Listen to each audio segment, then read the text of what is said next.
Boa noite, meus irmãos. Graça e paz, nosso Senhor Jesus Cristo. Como de costume, sempre estendo um pouquinho a oração aqui. Então, se você puder fechar os seus olhos mais uma vez, curvar a sua cabeça, curvar a sua fronte. Senhor Deus, nós, mais uma vez, Senhor, nos apresentamos aqui, Senhor. Obrigado por tudo que o Senhor já fez, Senhor, já ministrou aos nossos corações nessa noite, Senhor. Obrigado pela Tua palavra, Senhor. Obrigado porque já nos encheste de alegria, Senhor, nesta noite aqui, Senhor. Já recebemos, Senhor, do Teu amor, do Teu abraço, do Teu afago, Senhor. Nós pedimos que continue conosco, Senhor. A Tua presença aqui, Senhor, manifeste, Senhor, o Teu poder com propósito, Senhor, nesta noite, Senhor. No nome de Jesus, Espírito Santo do Senhor, és bem-vindo aqui, Senhor. Caminha no nosso meio, Senhor. Tens total liberdade. É por Ti, Senhor, que estamos aqui nesta noite, Senhor. No nome de Jesus, Pai. Amém. Meus irmãos, mais uma vez, muita alegria estar por aqui. Sempre uma honra, né? Um privilégio estar aqui com vocês. Também sempre, como digo, motivo de muito nervosismo, né? Para quem está aqui. Mas amém. Vou ser breve hoje. Não pretendo me alongar muito, até porque por causa da nossa hora aí. Queria compartilhar com vocês uma reflexão bem simples, irmãos, que eu ouvi, na verdade, nos últimos dias de 2025. Ouvi um irmão compartilhando como uma reflexão breve de 5 minutos, mas aquilo falou ao meu coração e eu queria, né, aprofundar um pouquinho, estender um pouquinho aqui, sentir de fazer esse aprofundamento nessa reflexão pequena, mas que falou ao meu coração e certamente é aquilo que o Senhor tem para nós nessa noite.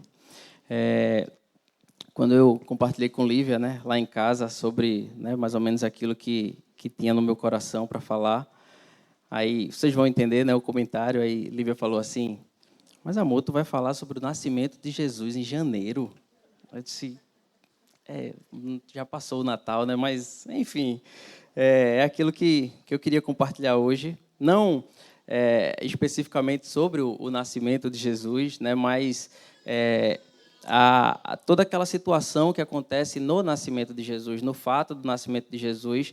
E é uma passagem muito conhecida nossa, né? Todos nós já lemos inúmeras vezes, mas eu queria que a gente lesse hoje com um olhar um pouco diferente, né? Eu queria que a gente lesse a passagem tentando identificar aqueles grupos de pessoas que são relatados nessa palavra, né? Há pessoas diferentes, há personagens, não personagens, né, fictícios, mas há pessoas diferentes ali, que eu queria que a gente lesse com esse olhar hoje. O texto está lá em Mateus, capítulo 2. É um texto um pouquinho longo, mas importante aqui. Capítulo 2 de Mateus, versículos de 1 a 12. O texto começa dizendo assim: Tendo Jesus nascido em Belém da Judéia, em dias do rei Herodes, eis que vieram uns magos do Oriente a Jerusalém e perguntavam: Onde está o recém-nascido rei dos judeus? Porque vimos a sua estrela no Oriente e viemos para adorá-lo. Tendo ouvido isso, alarmou-se o rei Herodes e com ele toda a Jerusalém.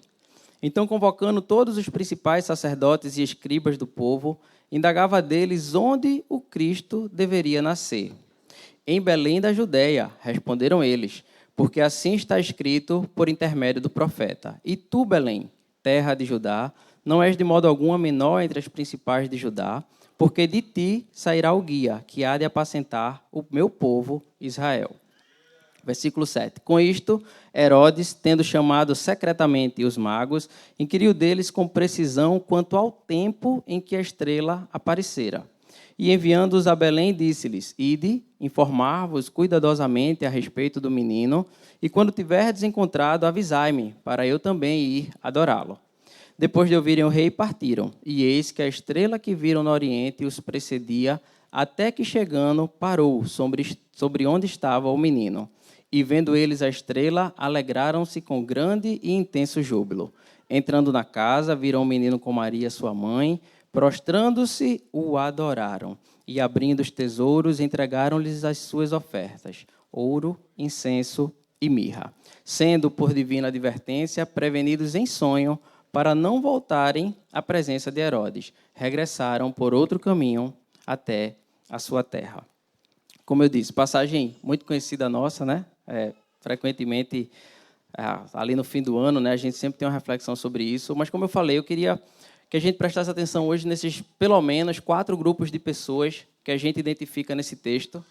Se você deve ter percebido aí que o texto fala dos magos, né, que daqui a pouco a gente fala um pouquinho, né, sobre os magos, que não tem nada a ver, né, com essa conotação de magia, lógico que não.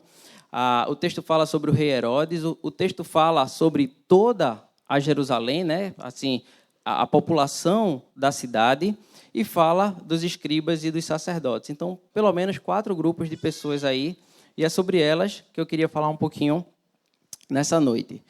Queria começar por toda a Jerusalém, né? A cidade, né? As pessoas que viviam ali naquela cidade. O texto bíblico que a gente acabou de ler, ele afirma que esses magos, né, esses sábios, na verdade, eles vieram do Oriente, e quando chegaram lá em Jerusalém, eles perguntavam sobre o Messias, né? Onde está o Messias, o rei dos judeus? E o texto continua dizendo, lá no versículo 3, que Herodes e toda Jerusalém ouviram e se alarmaram, né, com aquela pergunta que fazia ali os sábios. Então, para a gente entender melhor esse contexto, a gente precisa voltar um pouquinho no tempo e entender a realidade de Jerusalém naquela época do nascimento de Jesus. Jerusalém era uma cidade que era um importante centro comercial e religioso daquela época. Ela tinha uma divisão geográfica muito clara, havia as pessoas muito ricas em Jerusalém, também aquelas muito pobres, e aí isso se moldava na geografia da cidade. E estima-se, né, que residiam ali na cidade, naquela época, entre 25 e 30 mil pessoas. Na Páscoa, a gente sabe, né, conhece os escritos, que as pessoas iam lá, né, para Jerusalém na Páscoa, podiam chegar a 180 mil pessoas. Mas o normal, né, os habitantes, eram entre 25 e 30 mil pessoas. E aí, qual era a situação religiosa, entre aspas, da cidade de Jerusalém naquela época? Né? Entre o último livro, né, do Antigo Testamento, Malaquias, e o nascimento de Jesus, ao que comumente se conhece como o período intertestamentário. Vocês devem estar bem cientes disso, né? Que é aquele período entre o final do Antigo Testamento e o início do Novo Testamento. Estima-se também que esse período tenha durado cerca de 400 anos. E aí, nesse tempo, esse tempo ele é caracterizado por uma aparente ausência, né, do manifestar e do mover de Deus ali. Parece, né, que Deus não se movia mais naquele tempo entre o Antigo Testamento e o Novo Testamento. Então, se a gente lembra e a gente lê o Novo Testamento, a gente sabe que a manifestação de Deus, em todo o livro, em todos os livros do Antigo Testamento, ela era muito clara, muito evidente. Então, Deus se movia, Deus falava, Deus usava os profetas, os milagres aconteciam, as manifestações aconteciam. E aquele povo que vivia em Jerusalém naquela época do nascimento de Jesus, ele já não tinha presenciado todo esse movimento do Senhor. E era um povo que vivia ali pelas histórias que se contavam, pela tradição que se passava e pelos escritos, né, que tinham ficado, né, obviamente, o que eles consideravam a palavra de Deus naquele momento. Mas eles não tinham mais esses sinais, essas profecias e a manifestação clara do Senhor ali no meio do arraial. O que eles tinham, o que os lembrava, era o grande templo, né, o segundo templo, que é conhecido muitas vezes como o templo de Herodes, porque o rei Herodes ele foi lá e reformou todo o templo para ficar grandioso, ficar bonito, para mostrar o poder. Então, essa era a situação de um povo, né, que vivia naquele local, numa cidade que era um importante centro, mas que já não tinha mais essa manifestação do Senhor. Apesar disso, né, apesar de ser o povo escolhido por Deus, a impressão que nos dá com esse relato que a gente acabou de ler é de um povo que apresenta uma certa indiferença. É um povo que talvez, né, tenha ficado frio. Quase 30 mil pessoas, se a gente considerar assim. O texto diz que, assim como Herodes, eles ouviram sobre o nascimento de Jesus, sobre o nascimento do rei dos judeus, eles se alarmaram com aquela notícia, com aquela mensagem que os magos, os sábios, tinham trazido, mas não há mais registros de que o povo tenha se manifestado, ou que o povo tenha saído para visitar o Senhor, ou que o povo tenha visto, ou ouvido, ou feito alguma coisa. basicamente eles ouviram como Herodes e se alarmaram. Talvez toda aquela população que estivesse ali, ela não tenha visto, não tenha identificado a presença da estrela, né, que guiou os sábios, mas eles ouviram falar. Eles ouviram a notícia do nascimento dos reis, do rei dos judeus. Mas, aparentemente, todo mundo ficou indiferente. Eu trouxe o mapa, não sei se o Eduardo está com esse mapa aí, se consegue colocar aqui para a gente ver. Só para ilustrar, vocês não vão conseguir ler nenhum nome não, tá, irmão? Vocês vão acreditar no que eu disser, tá certo? Eu não vou mentir aqui para vocês, obviamente. Consegue abrir aí, Eduardo? Não, de jeito nenhum. Mas eu só queria que a gente mostrasse como era o território de Jerusalém, de Israel nessa época. Vocês não vão conseguir ler nada. Aquele primeiro quadradinho lá em cima, isso, ó, agora vai dar para ler. É a Galileia, certo? A região da Galileia, que tantas vezes a gente lê, né, nos escritos bíblicos, e saiu Jesus e foi para a região da Galileia. A região do meio ali, Samaria, certo? E a região de baixo, a região da Judéia. Eu coloquei 3 setinhas, certo? A primeira setinha lá em cima é Nazaré, que ficava na região da Galileia. E as 2 setinhas já na região da Judéia, a de cima, Jerusalém, e a de baixo, Belém. Certo? Então, dito isso, o caminho que percorreram Jesus e Maria para fazer o recenseamento que a gente conhece, eles saíram de Nazaré, lá em cima, a primeira setinha, e desceram até Belém, a última setinha lá embaixo. Aproximadamente 150 quilômetros de distância. Isso dava por volta de 4 a 6 dias de viagem. Imagina Maria, né, lá, grávida, de 4 a 6 dias de viagem. Mas os sábios, do relato que a gente acabou de ler, eles chegaram ali em Jerusalém, a setinha do meio ali, a segunda na região da Judéia. E de Jerusalém para Belém, a distância é de apenas 8 quilômetros. De 8 a 10 quilômetros. Então, a notícia que eles ouviram do nascimento do rei dos judeus, sendo em Belém, como a profecia explicava, ficava ali a uma distância de 8 a 10 quilômetros. Isso, numa caminhada, dava no máximo 2 horas de caminhada. Mas, ainda assim, parece que o povo se manteve indiferente à notícia que aconteceu. A notícia que os sábios trouxeram, né? E isso fala do povo da época, mas também pode falar dos nossos dias. Quando nós ouvimos, quando as notícias ou os milagres e as boas novas do Evangelho chegam para nós, e essa indiferença também toma os nossos corações. Quando a notícia do rei dos judeus, ou quando aquilo que é relacionado a Jesus já não nos move, já não impulsiona o nosso coração, já não toma o nosso coração. A superficialidade, o raso, a descrença, o ouvir falar, mas não se importar. É o nascimento de Jesus que muitas vezes para nós é mostrado e que também faz com que, às vezes, nós não nos movamos para ir visitar o menino Jesus. Quantas vezes nós continuamos a nossa vida dia após dia, ouvimos falar de Jesus, a manifestação, muitas vezes conhecemos a sua palavra, mas simplesmente decidimos não visitá-lo. Ouvimos e ficamos indiferentes àquilo que ouvimos, à manifestação e ao nascimento do Senhor Jesus. Esse era o retrato do povo de Israel naquela época, mas pode ser trazido para os nossos dias, com a indiferença, a superficialidade dentro dos nossos corações. A segunda pessoa, nesse caso, que aparece ali, nesse relato, é o rei Herodes. Esse Herodes, o original, né? o primeiro, o mais famoso, digamos assim. Do mesmo jeito que fala que Jerusalém ouviu e se alarmou, fala também de Herodes, né? Que ele ouviu e se alarmou, assim como toda a Jerusalém. Então, Herodes era o rei, né, daquela época, foi ele que ordenou a expansão do templo. Os relatos históricos mostram que ele tinha uma grande mansão lá em Jerusalém, queria impressionar as pessoas, talvez ele frequentasse o templo, nós não sabemos, mas quando ouviu a notícia de que o rei dos judeus tinha nascido, Herodes revelou o que havia no coração dele.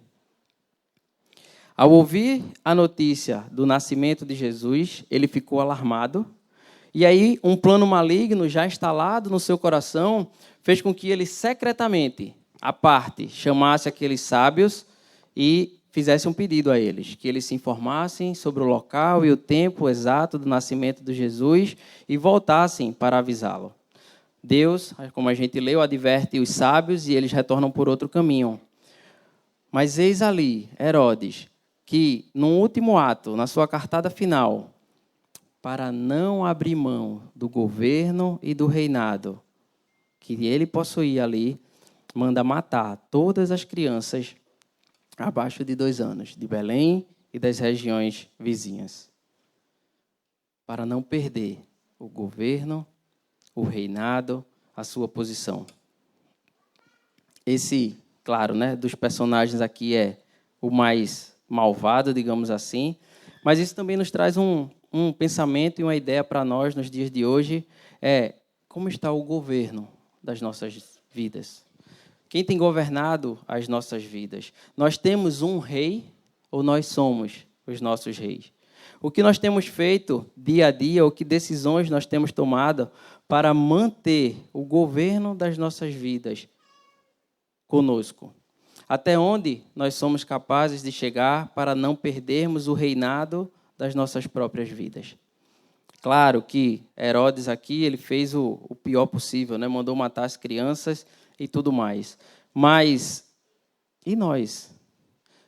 Temos mandado nas nossas próprias vidas, temos governado as nossas próprias vidas, ou temos deixado que o rei dos judeus e agora o rei de toda a terra e de todo mundo governe as nossas vidas e ache lugar nos nossos corações? Terceiro grupo de pessoas aqui são os sacerdotes e escribas. Vou deixar os sábios para falar por último, que é onde a gente vai se deter um pouquinho mais. Mas os sacerdotes e escribas são aqueles que são chamados ali por Herodes para dizer o que as Escrituras diziam sobre onde seria o nascimento de Jesus. Certo? Então, quem eram esses homens, né, sacerdotes e escribas? Se a gente lembrar, né, lá na instituição inicial, né, lá no Antigo Testamento, os sacerdotes eram os homens separados da tribo de Levi, especificamente aqueles que são descendentes de Arão. Isso está lá, não precisa você abrir, mas está lá na 1 Crônica 6:49, você consegue ver isso. E eles realizavam o trabalho deles ali no tabernáculo. Na Jerusalém, nos tempos de Jesus, aqueles homens, sacerdotes e escribas, eles já não refletiam os valores do período em que eles foram instituídos lá atrás. Eles ainda eram homens profundos conhecedores das Escrituras, né, no caso da Torá e das profecias, ali os profetas. E aí eu sempre lembro, né, da ministração que o Jojó falou uma vez sobre nós, para nós, né, sobre os Talmidim. Então, aqueles homens lá de Israel, né, de Jerusalém, aquelas crianças, né, assim que elas nasciam e quando faziam ali por volta de 6 anos, eles já entravam na escola para aprender sobre os escritos, e aí aos 10 anos, que acabava ali como se fosse a primeira fase da escola, dos 6 aos 10 anos, muitos deles já tinham toda a Torá decorada. Então, eles eram homens instruídos, né, nas leis, mas o coração, como estava o coração? Nessa época de Jesus, os sacerdotes eles também tinham uma grande influência na política local. Então, a questão financeira, a questão religiosa, a questão política, estava tudo meio que misturado dentro e entre ali os sacerdotes. Jesus fala muito sobre os fariseus, e eu queria que vocês abrissem aí Mateus 23. Jesus fala muito sobre os fariseus. Os fariseus, como a gente sabe, eram meio que um partido político da época de Jesus. E Jesus falando sobre eles, né? Jesus tem vários embates, digamos assim, ali sobre esses fariseus. Ele fala, lá em Mateus 23, versículo 1, ele diz assim: Então falou Jesus às multidões e aos seus discípulos. Na cadeira de Moisés se assentaram os escribas e os fariseus. E aí, atentemos, né? O que ele diz no versículo 3. Fazei e guardai, pois, tudo quanto eles vos disserem, porque eles eram conhecedores da palavra, da Torá, das profecias. Porém, vem a advertência, não os imiteis nas suas obras, porque dizem e não fazem. Atam fardos pesados e difíceis de carregar e os põem sobre os ombros de homens. Entretanto, eles mesmos nem com o dedo querem movê-los. Praticam todas as suas obras com o fim de serem vistos dos homens, pois alargam os seus, no meu tem aqui, filacteriose, alongam as suas franjas. Amam o primeiro lugar nos banquetes e as primeiras cadeiras nas sinagogas, as saudações nas praças e os serem chamados de mestres pelos homens. Versículo 13 diz assim: Ai de vós, escribas e fariseus, hipócritas, porque fechais o reino dos céus diante dos homens, pois vós não entrais, nem deixais entrar os que estão entrando. 23. Ai de vós, Jesus falando novamente, escribas e fariseus, hipócritas, porque dais o dízimo da hortelã, do endro e do cominho, e tendes negligenciado os preceitos mais importantes da lei: justiça, misericórdia, fé. Devias, porém, fazer estas coisas sem omitir aquelas. Claramente, traços de religiosidade. Aqueles homens que conheciam as Escrituras, viviam proclamando e falando e ensinando as pessoas daquela região, conheciam todos os rituais ali, mas não viviam aquilo que conheciam. Davam o dízimo, né, da hortelã, do endro, do cominho, mas os mais importantes preceitos da lei, justiça, misericórdia e fé, eles não faziam. Eram doutores da lei, mas sem nenhum amor, sem coração naquilo que faziam e sem o governo de Deus sobre a vida deles. Quando os magos chegaram anunciando lá, Herodes rapidamente chamou eles, porque sabia que eles eram letrados e sabiam o que a lei dizia, o que os profetas diziam do nascimento de Jesus. Isso está lá em Miqueias, capítulo 5, versículo 2, é o texto que os conhecedores lá, os fariseus, os escribas dizem. Miqueias, capítulo 5, versículo 2, diz exatamente o texto, né? E tu, Belém Efrata, pequena demais para figurar como grupo de milhares de Judá. De ti me sairá o que há de reinar em Israel, e cujas origens são desde os tempos antigos, desde os dias da eternidade. Diferentemente de toda Jerusalém, que a gente começou vendo, eles eram profundos conhecedores. Foram chamados para dizer onde nasceria. Sabiam dos sinais e profecias. Sabiam onde ia nascer o menino Jesus. Estavam a cerca de 8 quilômetros de onde nasceu o rei dos judeus. Ora, a vida de um fariseu, a vida de um escriba, a vida de um sacerdote era viver, entre aspas, para Deus. E aí, quando se tem a notícia de que o rei dos judeus nasceu, ninguém se abala para ir lá visitá-lo. Não havia neles espiritualidade alguma. Eram os traços de religiosidade, de liturgia, de legalismo. Apenas isso que enchia os seus corações. A Bíblia não traz nenhum relato de que eles se mexeram para ir visitar o menino Jesus, nem tampouco que fizeram algo para trazê-lo de Belém para Jerusalém. Enfim, não há nenhum relato nesse tipo. E isso traz, mais uma vez, para as nossas realidades. E nós, que sentamos há tantos anos, e eu, vou falar de mim, tá certo, irmãos? E eu, que há tantos anos sento nessas cadeiras, que conhecemos as Escrituras, que sabemos, né, das verdades e dos milagres e das maravilhas do Senhor e do senhorio dele, será que eu teria ido ver o Messias? Será que eu teria saído lá de Jerusalém para ir para Belém, 8 quilômetros, 2 horas de distância, para ir ver o nascimento? O nascimento não, né? Ele já tinha nascido, para ir ver o rei dos judeus?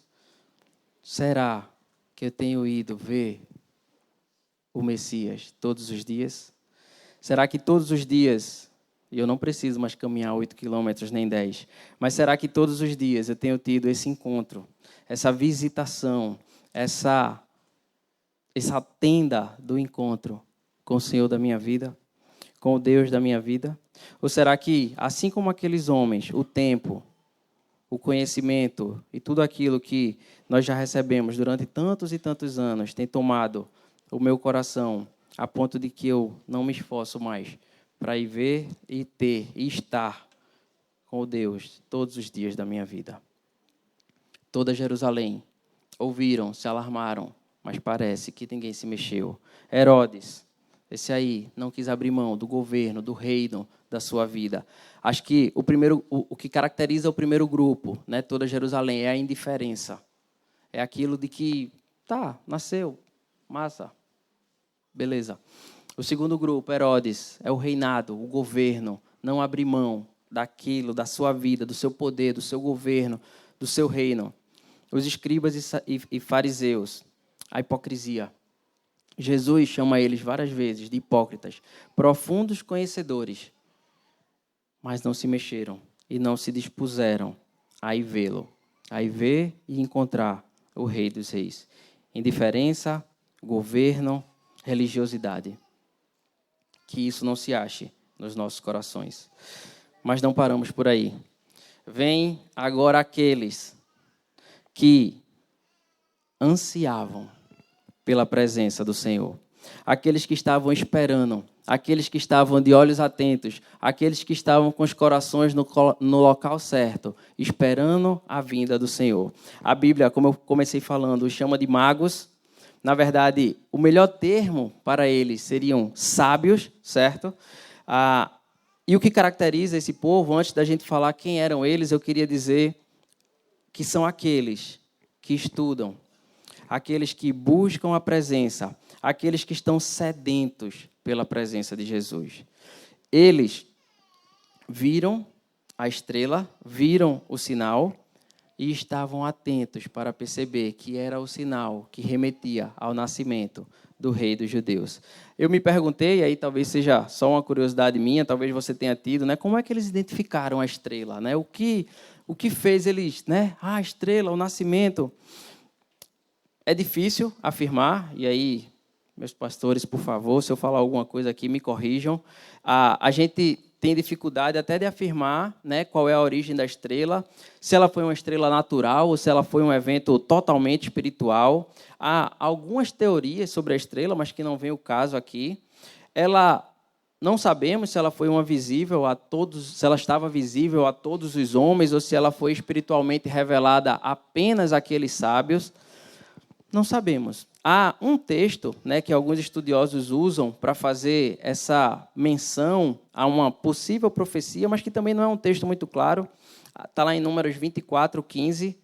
Diz assim: então proferiu a sua palavra e disse, Balaão, né? Texto lá daquela passagem lá de Balaque e Balaão. Diz assim: então proferiu a sua palavra e disse, palavra de Balaão, filho de Beor, palavra do homem de olhos abertos, palavra daquele que ouve os ditos de Deus e sabe a ciência do Altíssimo, daquele que tem a visão do Todo-Poderoso e prostra-se, porém, de olhos abertos. Diz assim: vê-lo-ei, mas não agora, contemplá-lo-ei, mas não de perto. Uma estrela procederá de Jacó, de Israel subirá um cetro, que ferirá as têmporas de Moabe e destruirá todos os filhos de Sete. Alguns associam esse texto, né, ao surgimento da estrela, mas lá em Apocalipse está escrito que Jesus é a estrela da manhã. Então, pode ser um texto também que faz menção ao Senhor.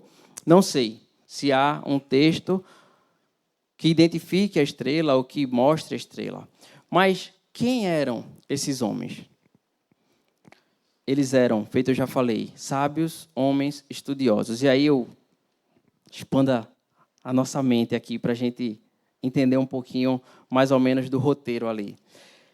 A Bíblia diz que esses homens vieram do Oriente, certo? Então a gente não sabe a localização exata, mas estima-se que uma viagem do Oriente para chegarem em Jerusalém e depois Belém era algo em torno de 60 dias de viagem no mínimo. Eram, no mínimo, 2 meses para sair do Oriente e chegar lá, podendo chegar a 4 meses de viagem. Então, esse é o primeiro ponto que eu queria falar aqui. Primeiro ponto, não, já falei um monte, né, irmão? Mas, enfim, aqui, sobre os magos, sobre os sábios. O povo de Jerusalém estava a 2 horas de caminhada de chegar em Belém.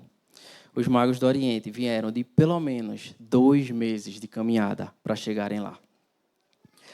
O que a gente pode imaginar pelos escritos e por aquilo que a história nos conta é que eles provavelmente poderiam ser ali da região de muitos anos antes, habitada pelos caldeus. Vocês vão lembrar, poxa, cara, a gente não lembra muito da história dos caldeus, não. Não precisa aprofundar.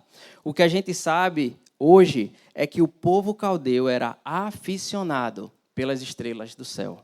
Eles eram profundos estudiosos das estrelas e de tudo que acontecia lá no céu e os seus corpos celestiais.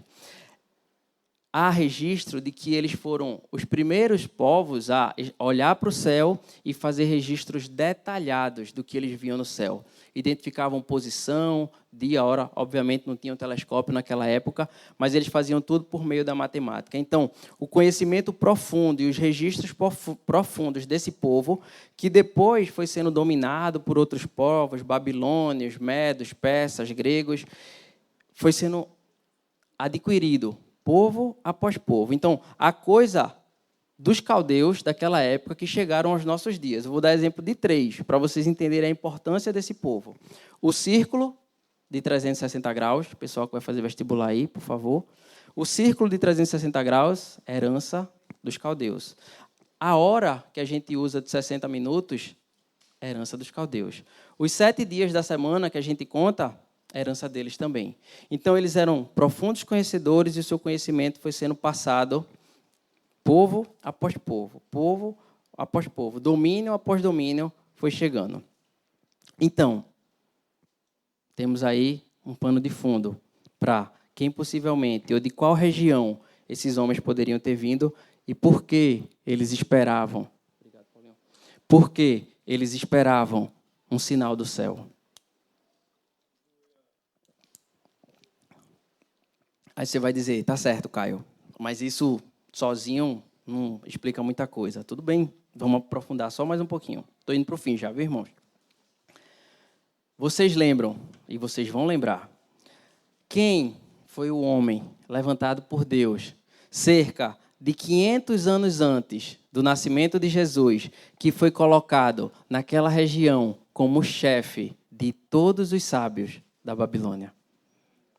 Daniel. Daniel capítulo 2, versículos 47 e 48.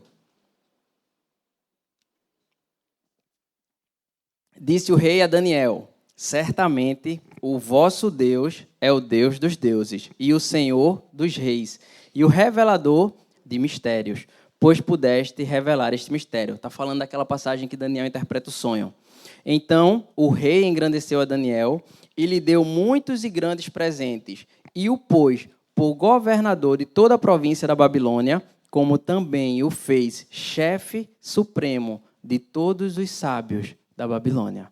Daniel foi colocado como chefe de todos aqueles homens. Então, eu posso imaginar, irmãos, né? Se eu estiver falando alguma coisa, por favor, me corrijam. Eu posso imaginar que um homem usado por Deus, um homem como Daniel, um livro repleto de profecias, que foi alçado pelo Senhor ao posto de chefe supremo de todos os sábios. Aquele homem não ficou calado sobre o que ele acreditava. Ele não ficou calado antes, ele iria ficar calado depois de ser colocado como chefe supremo. Então, Daniel, como chefe supremo, e um homem usado por Deus, eu sinto pensar que ele falava e ministrava e inundava, por onde ele andava com aqueles sábios, sobre o Senhor, sobre as profecias, sobre a Torá, sobre os escritos, sobre o que tinha acontecido antes. Então, aqueles homens que anteriormente, antes da chegada de Daniel, olhavam para o céu e imaginavam que os céus, né, os astros, as estrelas, moviam a vida e o destino de todo mundo, agora tinha um homem de Deus, levantado pelo Senhor, para dizer, estou imaginando, né, irmãos? Oh, não é bem assim, né? Talvez seja, mas assim, aqui, pode ser que seja assim, o Deus do universo, o Deus criador de todas as coisas. Daniel, ainda no livro de Daniel, no capítulo 9, versículo 25, na posição de chefe dos sábios e homem de Deus, recebeu a revelação do nascimento de Jesus. Daniel, capítulo 9, versículo 25. Quando ele encontra o anjo, e o anjo revela a ele a profecia, diz assim: sabe e entende, desde a saída da ordem para restaurar e para edificar Jerusalém, até ao ungido, ao príncipe, 7 semanas e 62 semanas. As praças e as circunvalações se retificarão, mas em tempos angustiosos. O próprio Daniel recebeu a profecia do nascimento do ungido, do príncipe, e o tempo em que isso deveria acontecer. Eu não vou entrar nos detalhes, nem na contagem das semanas, das 62 semanas, das 7 semanas, mas quando ele fala no início do texto aqui, desde a saída da ordem para restaurar e para edificar Jerusalém, a profecia se refere à ordem de Artaxerxes, vocês vão lembrar, de Esdras e Neemias, de saírem para reedificar a cidade. E a partir daquela saída, começa-se uma contagem para a chegada do ungido. 7 semanas e 62 semanas, provavelmente anos, não semanas. Né? Semanas foi dito, mas se referia a anos, até a chegada e o nascimento do Senhor. Daniel, chefe de todos os sábios, recebeu revelação do nascimento do Senhor. Ele sabia, e eu imagino que ele passou aquilo à frente, com o seu conhecimento, com aqueles homens e aqueles sábios. Voltando a falar dos sábios. A tradição, né? Não a Bíblia. Comumente, né, a gente vê isso sempre, dizendo que eram 3. A Bíblia não refere-se à quantidade. Tem nomes deles aí, não está na Bíblia, tá, gente? Nem a quantidade, nem que eles eram reis, nem quais eram os nomes deles. Acho que a ideia de serem 3 vem do relato dos presentes que eles trouxeram. E aí, sobre os presentes, eu queria falar um pouquinho só. Eles trouxeram 3 ofertas, está no texto que a gente leu: ouro, incenso e mirra. Cada um com significado especial. Estou bem no finalzinho, gente, já acabando. O ouro. O ouro era um presente que era oferecido a um rei. Indicava a realeza de Jesus. Então, aqueles homens sábios que fizeram uma viagem de 2 a 4 meses lá do Oriente, provavelmente porque tinham ouvido de Daniel e creram naquilo que ouviram, identificaram a estrela, conheciam bem dos céus, ou o Senhor pode ter revelado, claro que pode, e foram andando, caminham distante, aproximadamente 1.100 a 1.300 quilômetros, dependendo da rota. Chegaram lá e diante do menino, do rei dos judeus, ofereceram ouro, presente que era dado a um rei, indicando a realeza do Senhor. É o rei dos judeus, é o rei de todos nós. Ofereceram a ele incenso. O incenso é uma espécie de perfume que era usado, né, lá no tabernáculo e indicava a divindade de Jesus. Isso é o que dizem os historiadores. Outros dizem que indicava o sacerdócio de Jesus, o nosso rei, o supremo sacerdote das nossas vidas. E trouxeram também a mirra, que é outro tipo de perfume, mas essa usada no sepultamento das pessoas. Indicava, segundo alguns historiadores, a humanidade de Jesus e o sofrimento que ele ia padecer, mas também pode indicar o seu papel como profeta. Aqueles homens, depois de uma viagem tão grande, reconheceram a realeza de Jesus, reconheceram o sacerdote e a divindade de Jesus e reconheceram o papel de profeta do Senhor e Rei das nossas vidas. Não temos como afirmar, irmãos, como isso tudo aconteceu, mas o que eu queria trazer hoje de mais importante aqui é o coração desses homens. Eles não estavam em Jerusalém. Eles não viviam as tradições. Eles talvez não tivessem tanta intimidade com as histórias do Antigo Testamento e não participavam dos ritos e dos rituais do templo, não estavam dentre aqueles que a Bíblia diz, né, que veio para os seus e os seus não receberam, estavam lá do outro lado, longe, distantes. Para eles, um Deus estranho, sim, mas deixaram tudo, o que tinham lá. E de 2 a 4 meses de viagem, percorrendo de 1.100 a 1.300 quilômetros de distância, com todos os perigos que uma viagem dessa trazia. Não era tudo asfaltado, bonitinho, com polícia na rua. Tinha todos os perigos envolvidos. mas os seus corações estavam ansiosos para conhecer e prestar culto e adorar o Rei dos Judeus. E nós? Como está o nosso coração? Minha oração, meus irmãos, para acabar, é que a indiferença de toda Jerusalém não tome os nossos corações. Que a liturgia e o legalismo dos escribas, dos fariseus, dos sacerdotes não tome o nosso coração. Que o desejo de governar a nossa própria vida, como foi Herodes, não tome os nossos corações. Mas que o sentimento que havia no coração dos sábios, de estar atento, de estar olhando, de estar buscando, de estar procurando, de estar lendo, de estar em comunhão, de estar em intimidade, de estar ansioso pela presença do Senhor, seja isso que tome o nosso coração. Eu encerro com uma frase, que não é minha. Mandei a ministração para o William, né, como sempre fazemos, e aí o William devolveu com essa frase, de que o desejo do Espírito Santo é trazer todos nós que estamos sendo Jerusalém, indiferentes, Herodes, religiosos, a termos um coração igual ao dos sábios. Esse é o desejo do Espírito Santo para os nossos dias. Nenhuma novidade, nós já conhecíamos, mas nos lembramos mais uma vez de que coração que o Senhor procura e como deve estar o nosso coração diante do Senhor. Que o Senhor nos abençoe, meus irmãos. Graça e paz.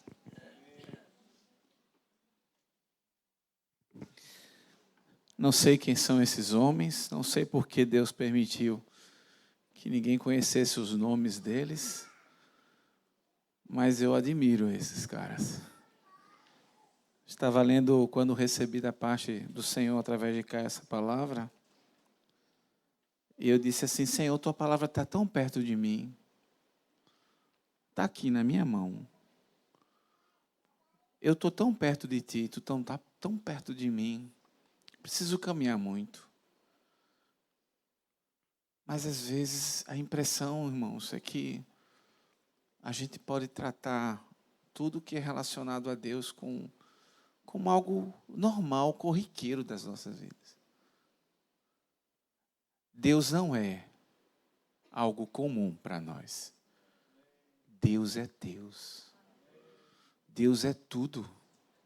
Se tirar Ele, tira tudo de nós. Ele não é comum. Ele não é como ir à escola, mas está na naturalidade desse ato, de irmos até Ele, tão perto de nós. Não deixe, não permita que com o passar dos anos você se acostume, eu me acostume com ritos, com grupo, com vinda a encontro, com levantar no louvor, com se assentar para ver uma palavra, e irmos e os nossos corações considerar isso como algo comum, corriqueiro para as nossas vidas. Deus é tudo para nós. Que os nossos corações, eu quero repetir essa frase, tenham essa disposição que esses homens tiveram. De buscar a Deus. De custar para nós o buscar a Deus. Sono, lazer, descanso.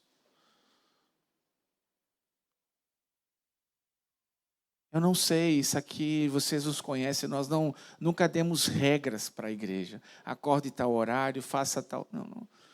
Mas veja, dentro do teu mundo, do teu dia a dia, qual a importância que você tem dado a isso? Isso vai fazer uma diferença na tua vida. Podemos orar, irmãos, juntos, para que os nossos corações sejam livres dessa aparência de Jerusalém, do Herodes. Que coisa terrível. Ouviram e não se alarmaram no sentido negativo. Souberam, eu sei que está aqui, mas eu nem não sei, em nome de Jesus. Em nome de Jesus. Antes de orarmos, eu estava terminando o livro de Salmos. Eu fiquei impressionado com a A paixão de Davi por Deus, pela presença de Deus. Parece que você lê aquele homem, ele diz assim, ó, se apaixona por Deus porque eu sou apaixonado por Ele. Irmãos, eu quero ser assim. Eu quero ser assim. Por isso que ele é chamado homem segundo o coração de Deus, com todos os defeitos que nós conhecemos. Mas não considerou a presença de Deus algo corriqueiro, nem comum. Como podemos olhar para ti, Pai? Um Deus tão misericordioso, tão amoroso, tão cuidadoso e tão zeloso por nós, como algo comum das nossas vidas, Senhor. Como uma agenda normal das nossas vidas. Se tu quiser, tu pode acabar com a nossa agenda. Se tu quiser, tu pode tirar o sopro das nossas vidas. Porque tu é tudo para nós, Senhor. Senhor Jesus, por favor, Senhor. Não nos permita ter o coração indiferente, como esses 3 personagens dessa história, Senhor. Mas como esses homens, nos custando tempo, nos custando vida, queremos te buscar, Senhor, de todo o nosso coração. E assim te ofertar ouro, o que temos de mais valioso, incenso e mirra, na tua presença. Algumas pessoas fizeram isso e foram destacadas por Jesus, quando se entregaram de coração a ti, Senhor. Queremos ser assim. Não queremos te colocar na nossa agenda como nós fomos fazer qualquer outra coisa naquele dia. Tu é tudo para nós. Tu és tudo para nós. Em nome de Jesus. Podemos ficar de pé? Abençoa teu irmão. Declara sobre ele um coração desses sábios homens que busca a Deus, que veio buscar de longe, que custou para eles. Assim seja a tua busca para Deus e o teu coração seja cheio da presença de Cristo Jesus. Se o Senhor permitir, estaremos sábado aqui juntos, em nome do Senhor. Nosso mutirão amanhã começa de que horas, Alex? 8